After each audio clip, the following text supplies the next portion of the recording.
Hello friends, welcome to the GS foundation. एक बार फिर से स्वागत करता हूं जीएस फाउंडेशन के इस ऑनलाइन प्लेटफॉर्म पे। और दोस्तों, आज के सेशन में हम लोग करने वाले हैं मुगल वंश का तीसरा वीडियो। इससे पहले दो वीडियो आपको उपलब्ध करा चुका हूं दोस्तों। यदि आपने उन दोनों वीडियो को नहीं देखा है तो आप मेरे प्लेलिस्ट में जाकर देख सकते हैं।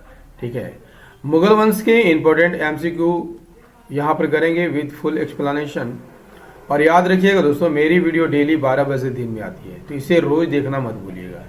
ठीक है, आपसे मेरा ये रिक्वेस्ट है कि वीडियो को एंड तक जरूर देखिएगा।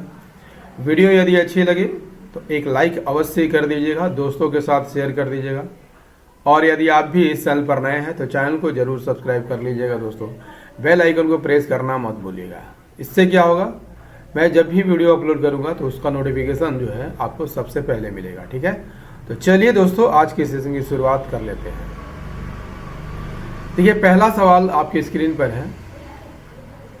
कहता है कि अकबर द्वारा बनवाए गए उपासना भवन यानी पूजागिरी का क्या नाम था।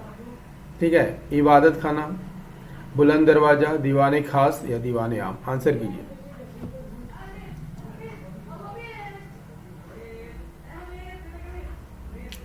अकबर द्वारा बनवाए गए उपासना भवन या पूजागिरी का नाम क्या था। इसका सही आंसर हो जाएगा इबादत खाना। अकबर ने पूजागिरी बनवाया था किस नाम से, इबादत खाना के नाम से। ठीक है, अकबर ने इबादत खाना की स्थापना की थी, कब की थी, 1575 ईस्वी में फतेहपुर सिकरी में की थी। ठीक है, यहाँ पर क्या होता था दोस्तों, यहाँ धार्मिक शिक्षाओं पर चर्चा होता था और वाद विवाद होता था। अकबर ने हिंदू, इस्लाम, पारसी, ईसाई और नास्तिक धर्मों के विद्वानों को आमंत्रित किया था। ठीक है, चलिए अगले सवाल की ओर बढ़ते हैं। देखिए अगला सवाल क्या कहता है।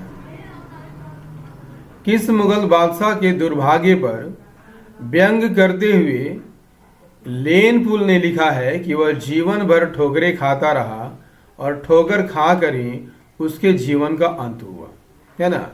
वो शासक कौन था, हुमायूं, शाहजहां, बाबर या अकबर। आंसर कीजिए। वो तो शासक कौन था दोस्तों, वो शासक हुमायूं था। ठीक है, हुमायूं के बारे में लेनपुल ने लिखा है कि वह जीवन भर ठोकरें खाता रहा और ठोकर खा कर उसके जीवन का अंत हो गया। इतिहासकार लेनपुल ने मुगल बादशाह हुमायूं के दुर्भाग्य पर व्यंग करते हुए लिखा था कि वह जीवन भर ठोकरें खाता रहा और ठोकर खा कर उसके जीवन का अंत हो गया। नेक्स्ट कर लीजिए। सुप्रसिद्ध संगीतज्ञ तानसेन और बैजू बावरा किसके शासनकाल में सुविख्यात थे। ठीक है, किसके शासनकाल में सुविख्यात थे, तो सही आंसर हो जाएगा अकबर के काल में सुविख्यात थे। ठीक है, तानसेन और बैजू बावरा, है ना, मुगल बादशाह अकबर के शासनकाल में प्रसिद्ध थे। तानसेन अकबर के दरबार में रहते थे और 9 रत्नों में से एक थे। उनका असली नाम पूछा जाता है दोस्तों एग्जाम में, क्या था, राम तनु पांडे था। क्या था, राम तनु पांडे।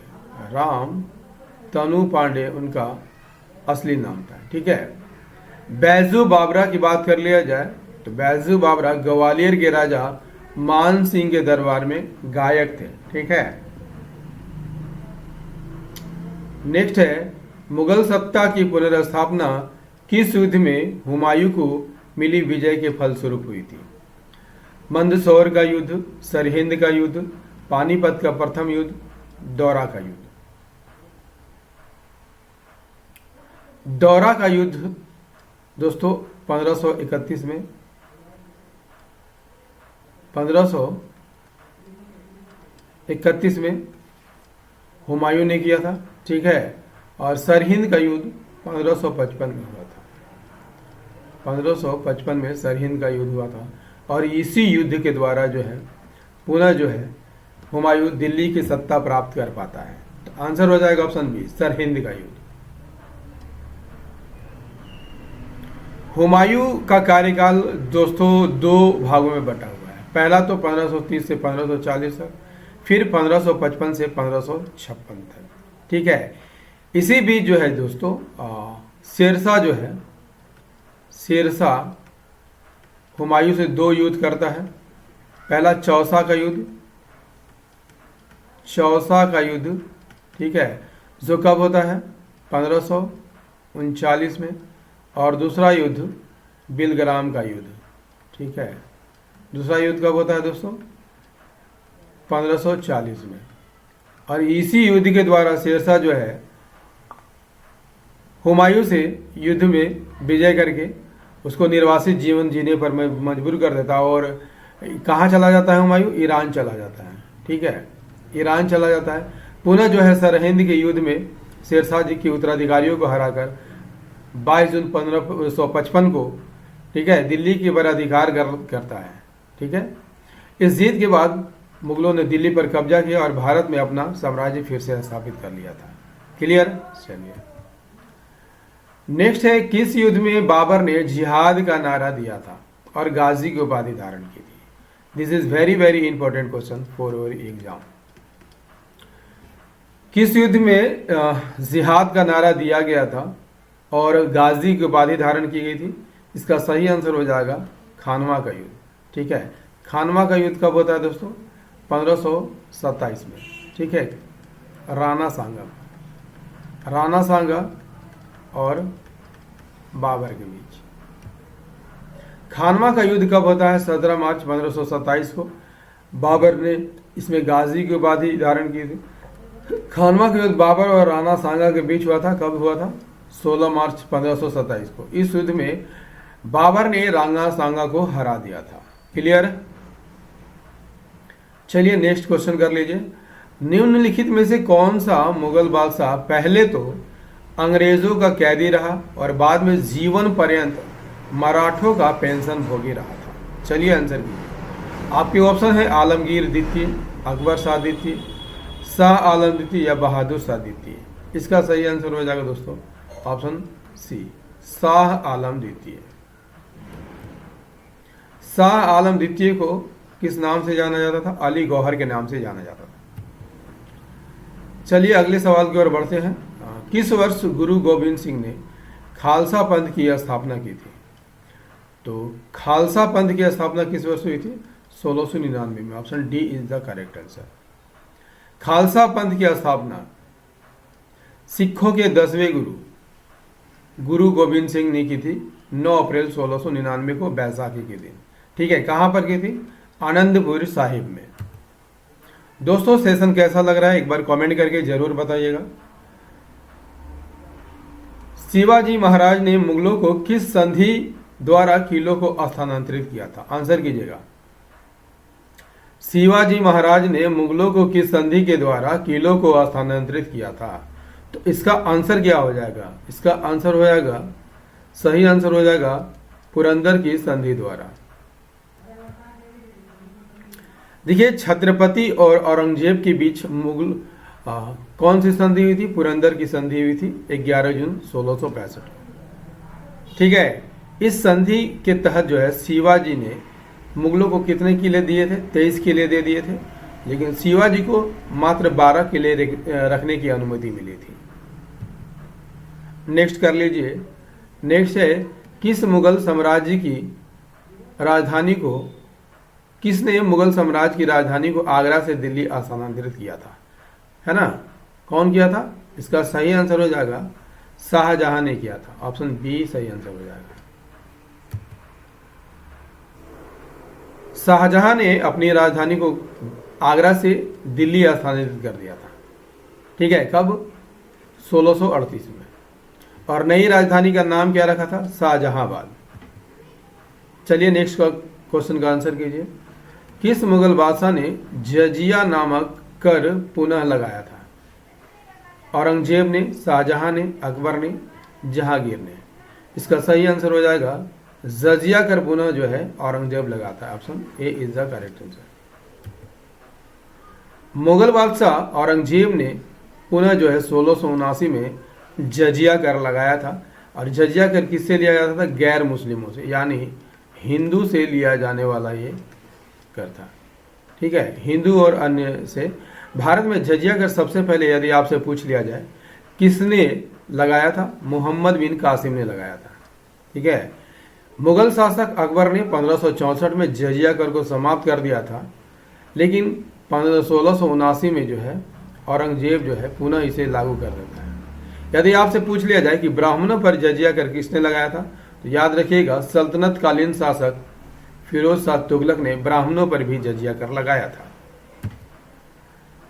नेक्स्ट है, अकबर की युवावस्था में उसका संरक्षक कौन था। ये भी सवाल काफी पूछा जाता है दोस्तों।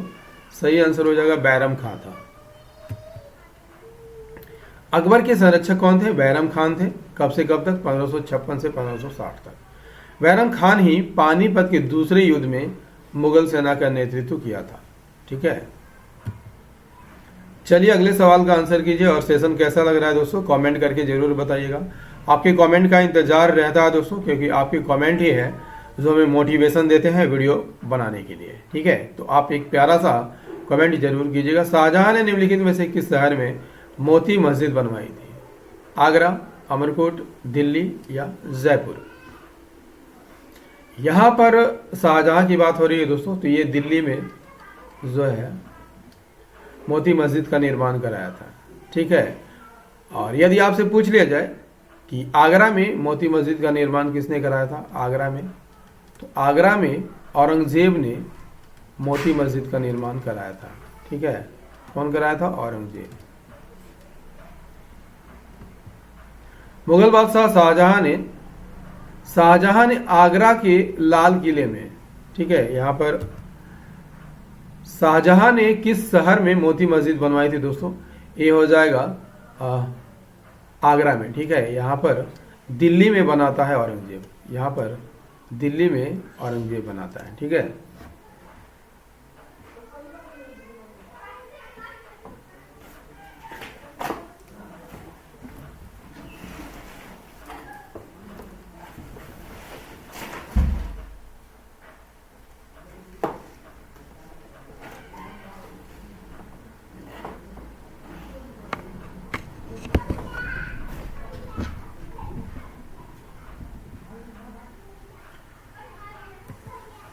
मुगल बादशाह शाहजहां ने आगरा के लाल किले में मोती मस्जिद बनवाई थी, जबकि औरंगजेब ने दिल्ली के लाल किले में मोती मस्जिद का निर्माण कराया था। ठीक है, चलिए निम्नलिखित में किस स्थान पर नादिर शाह ने चढ़ाई नहीं की थी, दिल्ली, कनौज, लाहौर या करनाल। तो नादिर शाह ने कनौज पर चढ़ाई नहीं कर पाया था। ठीक है, नादिर शाह दिल्ली और लाहौर पर चढ़ाई किए थे। नादिर शाह ने 1739 में भारत पर आक्रमण किया था और करनाल की लड़ाई में मुगलों को हराया था। ठीक है, नादिर शाह ने दिल्ली पर कब्जा कर लिया और मुगल सम्राट मोहम्मद शाह ने आत्मसमर्पण कर दिया था। दोस्तों यदि आपसे पूछ लिया है नादिर शाह का आक्रमण किस मुगल बादशाह के काल में होता है, तो याद रखिएगा मोहम्मद शाह के काल में होता है। नेक्स्ट क्वेश्चन क्या कहता है, किस युद्ध को जीतने के बाद शेरशाह ने दिल्ली में अफगान सत्ता की स्थापना की थी। आंसर कीजिए, किस युद्ध को जीतने के बाद शेरशाह ने दिल्ली में अफगान सत्ता की स्थापना की थी। तो बता चुका हूं आपको दोस्तों, बिलग्राम के युद्ध में। ठीक है, ये कब होता है, 1540 में होता है। ठीक है, बिलग्राम का युद्ध कब हुआ था, 17 मई 1540 को उत्तर प्रदेश के कनौज में। ठीक है, इस युद्ध को इसीलिए कनौज युद्ध भी कहा जाता है। यह युद्ध शेरशाह और हुमायूं के बीच हुआ था। इस युद्ध में शेरशाह सूरी ने हुमायूं को हराया था और इसी के बाद हुमायूं निर्वासित जीवन जीता है दोस्तों, निर्वासित जीवन जीता है। कब से कब तक, ठीक है, 1540 से 1555 तक। ठीक है, और 1555 में सरहिंद की युद्ध करके यह पुनः जो है दिल्ली की गद्दी प्राप्त कर लेता है। नेक्स्ट है, निम्न में कौन सी आत्मकथा है, बादशाहनामा, तुजुक बाबरी जिसे बाबरनामा कहा जाता था, अकबरनामा, हुमायूंनामा। अकबरनामा, ठीक है, किसने लिखा है दोस्तों, अबुल फजल ने लिखा है। ठीक है, अबुल फजल ने क्या लिखा है, अकबरनामा लिखा है, जबकि हुमायूंनामा गुलबदन बेगम ने लिखा है। किसने लिखा है? गुलबदन बेगम ने लिखा है। ठीक है। और तुज़ की बाबरी जो है खुद बाबर लिखते हैं अपनी आत्मकथा। क्लियर? तुज़ की बाबरी अपनी आत्मकथा किसने लिखी है? बाबर ने लिखी है। किस भाषा में? चगताई तुर्की में लिखा गया है। ठीक है। बाबरनामा का यदि आपसे पूछ लिया जाए फारसी में अनुवाद किसने किया था? अब्दुल रहीम खानखाना ने किया था। अकबर ने 1589 में इसका नाम बदल दिया था और क्या रखा था? बाबरनामा। ठीक है। बाबर और जहांगीर दो ऐसे मुगल सम्राट है दोस्तों जिन्होंने आत्मकथा लिखी थी। दोस्तों मुगल वंश का तीसरा वीडियो आपको कैसा लगा कमेंट करके ज़रूर बताइएगा। यदि सेशन पसंद आया हो तो एक लाइक करने का प्रयास कीजिएगा, अपने दोस्तों के साथ इसे शेयर कर दीजिएगा, और यदि आप भी इस चैनल पर नए हैं तो चैनल को ज़रूर सब्सक्राइब कर लीजिएगा और बेल आइकन को प्रेस करना मत भूलिएगा। ठीक है। चलिए मिलते हैं अगले सेशन में, तब तक के लिए जय हिंद, धन्यवाद।